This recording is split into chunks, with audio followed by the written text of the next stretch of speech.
கன்னியாகுமரி மாவட்டம் நாகர்கோவில் அருகே 18 ஆண்டுகளுக்கு பின் அரசு பள்ளி முன்னாள் மாணவ மாணவிகள் ஒன்று கூடிய நிகழ்வு அனைவரையும் நிகழ வைத்தது. தங்களை வாழ்வில் உயர்த்திய ஆசிரியர்களின் அதட்டலுடன் அன்பும் தான் தங்களின் வளர்ச்சிக்கு அடித்தளமாக இருந்ததாக முன்னாள் மாணவர்கள் பெருமிதம் தெரிவித்தனர். இதில் 50க்கும் மேற்பட்ட முன்னாள் மாணவ மாணவிகள் மற்றும் ஆசிரியர்கள் கலந்து கொண்டனர். இப்போ நாங்க எல்லாம் இந்த பேட்ச் ஸ்டூடெண்ட்ஸ் எல்லாம் பிளான் பண்ணி ஒரு கெட் டுகெதர் பிளான் பண்ணி இந்த டேல வந்து எல்லா டீச்சர்ஸையும் வர வச்சு நாங்க ரீயூனியன் ஒன்று பண்ணோம்.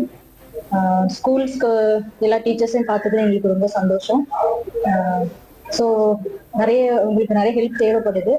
நாங்க இன்னும் மேல் வளர்ந்து போகும்போது கண்டிப்பா அந்த ஸ்கூலுக்கு ஏதாவது ஹெல்ப் பண்ணலான்னு இருக்கோம். அதே மாதிரி நாங்க இப்ப பண்ண அந்த ப்ரோக்ராம்னால எங்களுக்கு பின்னாடி வர மற்ற பேட்ச் எங்களுக்கு அப்புறம் கம்ப்ளீட் பண்ணவங்க அவங்களுக்கு எல்லாமே ஒரு விழிப்புணர்வா இருக்கணும். ஸோ அவங்களும் இங்க வந்து இதே மாதிரி அவங்கள ஏதாவது ஸ்கூலுக்கு தேவையானதெல்லாம் பொருளாதார ரீதியில எல்லாமே ஹெல்ப் பண்ணுவாங்கன்னு நினைக்கிறோம். அதுக்கு ஒரு ஹெல்ப்ஃபுல்லா இருந்திருக்குது இந்த ஃபங்க்ஷன். எல்லா டீச்சர்ஸையும் பார்த்ததுல ரொம்ப சந்தோஷம். அண்ட் வந்து இவ்வளவு நாளா எந்த ஃப்ரெண்ட்ஸும் நாங்க மீட் பண்ணதில்லை. இப்பதான் எல்லாரையும் பாக்குறோம். அந்த பழைய ஞாபகங்கள் எல்லாம் திருப்பி கிடைச்சதுக்கு ரொம்ப நன்றி.